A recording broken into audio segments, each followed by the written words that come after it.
В Сыктывкаре на храме в честь святого равноапостольного князя Владимира установили купол. Напомним, его строительство началось на территории Свято-Стефановского кафедрального собора в сентябре этого года.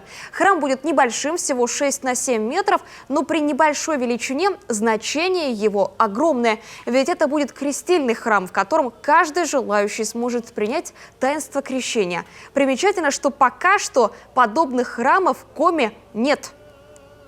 Но так как начался наш комплекс православный с крестителя земли Зырянской, святителя Стефана Пермского, сегодня у нас купол поставлен на крестителе земле русской всей. Вы видите панораму целую за этим храмом. И надо сказать, это подарок. Сегодня день ввода Господнего,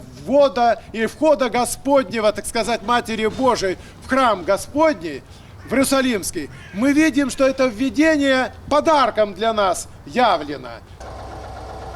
Планируется, что строительство завершится уже в следующем году, прямо к столетию республики.